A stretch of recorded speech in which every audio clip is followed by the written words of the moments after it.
Mike had a plan to imprison his daughter. First, he deliberately sent his wife away, then asked his daughter for help moving some things. To his surprise, the daughter, who had always been distant from him, agreed without hesitation. This made Mike secretly pleased. He let her down into the basement. Though Mary felt uneasy, she didn't think too much about it. After all, he was her father. But what happened next turned into the worst nightmare of her life. As soon as she carried a box into the hidden room, Mike stepped out and locked the door behind her. Mary pounded on the door, screaming for help, but no sound escaped. The room was a bomb shelter, completely soundproof. Turning around, she scanned the space. It was empty. Her heart pounded as she hurried to open the box she had just brought in. To her shock, it was filled with her own clothes. It was then she realized she had been trapped. Mary couldn't believe her own father would do this to her. Desperately, she begged for him to show a shred of conscience, but Mike calmly sealed the basement's hidden entrance. She frantically pressed the keypad lock over and over. 1,000 failed attempts. As the power supply dwindled, she grabbed a flashlight from the box and searched for an escape route. In the corner,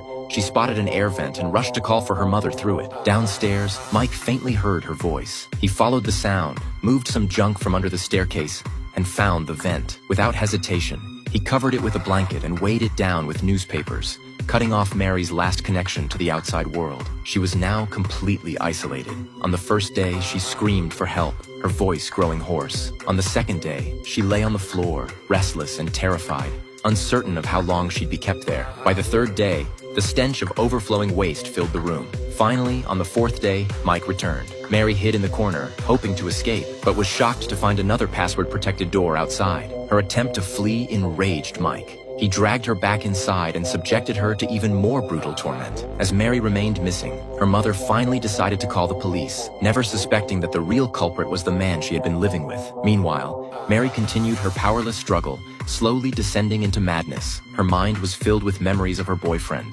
hoping he would notice something wrong and come to find her. However, when Mike met her boyfriend while mowing the lawn, he coldly told him that Mary had run away with another man. The boyfriend, devastated, left in sorrow. On the 21st day, Mike brought her a birthday cake and a gift. By the 38th day, while eating KFC, Mary found a sharp lid and fashioned it into a makeshift knife. When Mike entered, she didn't hesitate. She slashed at him, but she had underestimated the strength difference between them. What followed was yet another brutal beating. As time passed, her belly began to swell. The moment of childbirth was approaching.